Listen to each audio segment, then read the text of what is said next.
Alors, comment devenir un bon problem solver?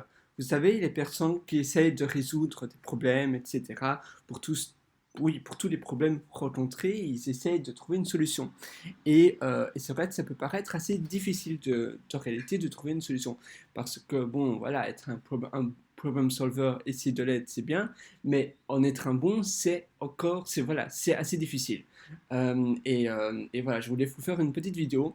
En fait, être un bon problem solver, c'est toujours penser à la résolution d'un problème. Vous avez un problème, vous devez finalement tomber amoureux du problème. Évidemment, créer une solution à partir de ce problème, mais tout le temps penser constamment à ce problème et les manières différentes de trouver des solutions. C'est pas parce que vous avez trouvé une solution pour résoudre le problème initial que peut-être, en fait, vous devez plus vous arrêter à chercher des autres solutions.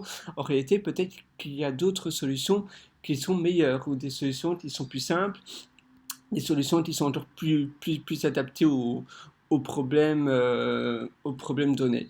Vous devez vraiment essayer de trouver d'essayer de chercher une solution la plus simple et la plus belle, on va dire, oui, la plus simple, la plus facile à mettre en place et tout le temps constamment essayer de trouver des différentes solutions qui pourraient résoudre au mieux le problème et pas nécessairement essayer de faire des recherches sur internet pour trouver des personnes qui ont déjà trouvé ce problème parce que ça va pas nécessairement, en fait le but est surtout de faire travailler votre créativité et faire des recherches malheureusement ça crée pas des voilà, ça va pas vraiment vous aider à être un meilleur problem solver.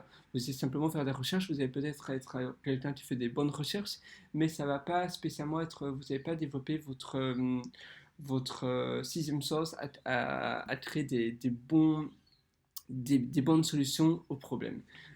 Évidemment, les premières fois, c'est difficile, mais au plus vous essayez de tout le temps ruminer à essayer de trouver des solutions aux problèmes, et au meilleur vous serez. Euh, voilà, et parfois, en fait, on trouve des solutions à partir de différentes combinaisons qui n'ont rien à voir avec le problème, ou avec la solution que vous allez développer. Donc finalement, c'est voilà, vous pouvez vraiment voir très large. Vous devez vraiment pas avoir peur de rester dans la niche du problème. Non, non, non, vous pouvez vraiment aller très très loin et aussi vous poser les bonnes questions aux problèmes donnés. Et si vous trouvez les bonnes questions aux problèmes donnés, bien certainement vous allez trouver de meilleures solutions. Trouver des livres, etc. Mais pas des livres à comment être un bon problem solver, mais des livres par rapport au problème.